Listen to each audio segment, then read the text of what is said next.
देश की सबसे बड़ी अदालत ने आवारा कुत्तों को लेकर जो आदेश दिया है उसकी पूरे प्रदेश में और देश में कई तरह की खबरें आ रही हैं। ऐसी एक खबर मध्य प्रदेश के सागर के मकरोनिया से सामने आई है, जहां घर में घुसकर कुत्तों को खींचकर उन्हें पीटा गया और बंधक बनाया गया। कुछ युवाओं ने नगर पालिका पर कुत्तों की चोरी का आरोप लगाकर आईजी से शिकायत की है। साथ ही पुलिस महकमे के आला अफसरानों से मकरोनिया टीआई की भी शिकायत की है। क्या है मामला, हम आपको बता देते हैं। अब अपने सपनों की पढ़ाई कीजिए अपने ही शहर के पास। सागर शहर से मात्र 12 मिनट की दूरी पर स्थित है ज्ञानवीर विश्वविद्यालय। योग, पीएचडी सभी विषयों में। नए सत्र के लिए प्रवेश प्रारंभ हो चुके हैं। अधिक जानकारी के लिए संपर्क करें। दरअसल देश की सबसे बड़ी अदालत सुप्रीम कोर्ट ने आवारा कुत्तों के लिए जो आदेश दिया था उसके तहत नगर पालिका के कुछ कर्मचारी, जिनका नाम ब्रजेंद्र वाल्मीकि, रोहित वाल्मीकि, शुभम रेखवाल और अभिषेक कौशिक है, नगर पालिका के वाहन को लेके वो एक वार्ड में धनंजय मल्होत्रा के मकान में पहुंच गए और उनके घर में बैठे 3 पालतू कुत्तों को बड़ी बेरहमी से पीटने लगे। उन्हें गाड़ी में बैठा कर ले जा रहे थे। तब कुछ युवाओं ने रोका तो इन नगर पालिका कर्मचारियों ने धमकी दी। साथ में धनंजय के बूढ़े माँ बाप के साथ बदतमीजी भी की। इसके साथ ही पुलिस ने युवाओं को, वार्ड वासियों को धमकी दी कि अगर उन्होंने कुछ भी किया तो शासकीय कार में बाधा डालने का मामला दर्ज कर देंगे। क्या नाम भैया? क्या नाम? इसका नाम पूछो जरा। वकील साहब आपका नाम बता। अंकित मलैया जी है, ये शासकीय कार्य में बाधा कर रहे हैं। हाँ ठीक है, कोई बात नहीं। तो अपना सरकारी काम कर रहे हो ना तुम लोग, तुम्हें नगर पालिका अधिकारी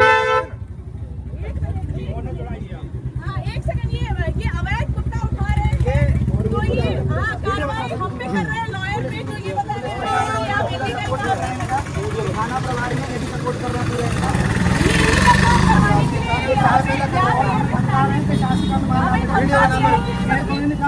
मारने की धमकी दे रहा है पुलिस वाले हमें। हमारे ये पुलिस। इतना ही नहीं, कुछ लोगों को पुलिस उठाकर भी ले गई। उनमें एक धनंजय भी शामिल है, जिसके बूढ़े माँ बाप के साथ नगर पालिका के कर्मचारियों ने अभद्रता की थी। अब देश की सबसे बड़ी अदालत सुप्रीम कोर्ट ने आवारा कुत्तों के मामले में अपने पूर्व आदेश में संशोधन किया है। अब कुत्तों को पकड़कर बंध्याकरण और टीकाकरण करने के बाद वापस छोड़ा जाएगा। आक्रामक और रेबीज संक्रमित कुत्तों को अलग रखा जाएगा। नगरीय निकाय प्रत्येक वार्ड में कुत्तों को भोजन कराने के लिए स्थान बनाएगी। यह आदेश दिया गया है। न ही नगर पालिका के पास ऐसे कोई इंतजामात हैं, न ही वह कोर्ट की गाइडलाइन के अनुसार काम कर रहे हैं। जी, मेरा नाम स्वाति विश्वास है और हम सब यहाँ पे आए हैं क्योंकि हम धनंजय नाम के एक लड़के के दोस्त हैं। कल उसके साथ बहुत बुरा हुआ है। कल नगर पालिका के 4 से 5 गुंडे डंडा लेके उसके घर में जबरदस्ती घुसे जब वो वहाँ पे नहीं था। उसके बुढ़े माता पिता को धमकाया कि हमें तो कलेक्टर से ऑर्डर आया है, सुप्रीम कोर्ट से ऑर्डर आया है, आपने कुछ किया तो फिर हम आपको भी देख लेंगे करके उसके घर में बाहर तोड़ाफोड़ी करके उसके घर के कुत्तों को बुरी तरीके से पीटते हुए लेके गए हैं। सारा फुटेज हमारे वीडियो में है। ये होने के बाद हम जब कल थाना गए तो उनने, थाना प्रभारी हमें बोलते हैं, उनने फोन लगाया, जिनके अगेंस्ट कंप्लेन करी थी पालिका के जो कर्मचारी है उनको फोन लगाया और बहुत प्यार से बात करी। फिर हमें कहा कि अरे वो तो पी के पड़ा होगा, कल सुबह आना। ये है वहां तक के थाना प्रभारी। तो हमने कहा चलिए ठीक है भैया, हमें कुछ तो मिलेगा, न्याय, कल आते हैं। आज हम जब गए वहां पे तो थाना प्रभारी ने यहाँ वहां की बातें करके कि हमें, पुलिस को और पालिका को पूरा अधिकार है, हमें किसी को भी पकड़ना है तो हम कहीं भी घुस सकते हैं, किसी के भी घर के अंदर घुस सकते हैं। हमने उनको बार बार करके पूछा कि आप किसी के यहाँ भी घुस सकते हैं बिना कोई ऑर्डर के? कहते हैं हाँ, ऑर्डर बार बार नहीं लिया जाता, हम तो घुस सकते हैं किसी के यहाँ पे भी। तो ये सीएमओ को भी हक है और पुलिस को भी हक है, तो आप चले जाइए, आपको कुछ नहीं होगा, जाइए यहाँ से। तो उनने ना ही कल्प्रिट को बुलाया। उसके बाद हमारे बाहर आने के बाद हमने देखा कि भाई कल्प्रिट उधर ही घूम रहा है, कुत्ते यहाँ वहां पे, वो भी कुत्तों के साथ क्रूरटी कर रहा है। तो हमने रोका क्योंकि पुलिस तो कुछ कर नहीं रही। तो पुलिस वहां पहुंच गई।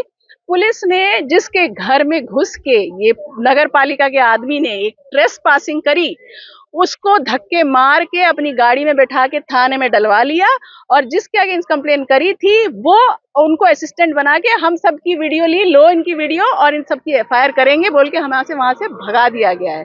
वो बेचारा विक्टिम अभी भी थाने के अंदर है। ये चल रही है गुंडागर्दी। किसी वरिष्ठ अधिकारी से बात हुई, क्या कुछ बोला? बात उनसे हुई है, और बात हमारी 1 साल से ये वहां पे ये सब तमाशा चल रहा है। हमारी उनके साहब से बात हुई है। उन्होंने कहा है कि वो टीआई साहब से बात करेंगे और वस्तु स्थिति जानेंगे क्या है क्या नहीं है। हमारा ये, यदि उसको पहले तो हमें छुड़वाना है हमारे दोस्त को, धनंजय को। अगर वो नहीं छूटता है तो हम बहुत जल्दी न्यायालय पे जाएंगे। टीआई ने हम लोगों को सबका धक्का मुक्की की है, अपने पद का दुरुपयोग किया है। टीआई चौहान जो मकरोनिया के टीआई हैं, उन्होंने पद का दुरुपयोग किया। हमसे बोला है कि अगर आप लोग यहाँ से नहीं जाते हो तो शासकीय कार्य में बाधा डालने के लिए हम आपके खिलाफ एफआईआर करेंगे, जो कि बिल्कुल सरासर गैर कानूनी, क्योंकि वो कुत्ते उठाते हैं। हमारे पास उसके कर्मचारी का भी वीडियो है जिसमें ये बोल रहा है कि हम कुत्ते उठा के इनको जंगल में छोड़ के आते हैं, जबकि इससे ये सुप्रीम कोर्ट के आदेश के खिलाफ में है, एबीसी की रूल के खिलाफ में है, जो एनिमल प्रोटेक्शन क्रुएल्टी एक्ट है उसके खिलाफ में। उसके बाद भी पुलिस उनका साथ दे रही है। इलीगल एक्ट करने में पुलिस पूरा समर्थन दे रही है। और हमें नगर निगम, लेकिन मामला आवारा कुत्तों को लेकर था। आप किसी घर में जाकर घर के अंदर हाँ जी, पालू को, हमारा मुद्दा ये था कि हाउस ट्रेसपास जो किया गया उसकी एफआईआर की जाए, परंतु उनका यही कहना है कि हमारा संरक्षण है। हमारा पवन शर्मा का, टीआई साहब का ये कहना था, मेरा, पवन शर्मा का और वर्षा साहू मैडम, हम सबका संरक्षण है। तुम लोग कुछ भी कर लो, कुछ नहीं होगा। अगर राजीनामा करने आओगे तो लाखों रुपए से उतर जाओगे, घर बेचना पड़ेगा। उनका ये धमकी दे रहे थे वो हमको। कुत्तों को बेरहमी से पीटा जा रहा है। टीआई की अभद्रता और बूढ़े माँ बाप के साथ की गई मारपीट के बाद कुत्तों की चोरी को लेके इन युवाओं ने आईजी सागर को आवेदन दिया है, जिसके बाद अब जांच शुरू हो गई है। जितेंद्र श्रीवास, सागर एक्सप्रेस न्यूज, मखरौनी। अब अपने सपनों की पढ़ाई कीजिए अपने ही शहर के पास। सागर शहर से मात्र 12 मिनट की दूरी पर स्थित है ज्ञानवीर विश्वविद्यालय, जहां आपको मिले सुविधाजनक बस सेवा, आधुनिक कैंपस इंफ्रास्ट्रक्चर, अनुभवी शिक्षकगण और एक उज्जवल करियर की गारंटी। यहां उपलब्ध हैं प्रमुख पाठ्यक्रम जैसे management, pharmacy, agriculture, engineering, law, fine arts, hotel management, संगीत और नृत्य, पत्रकारिता और जनसंचार, परफॉर्मिंग आर्ट्स, जनरल कोर्सेज, शारीरिक शिक्षा, योग, पीएचडी सभी विषयों में। नए सत्र के लिए प्रवेश प्रारंभ हो चुके हैं। अधिक जानकारी के लिए संपर्क करें 977 0 522 117 या 977 0 523 279।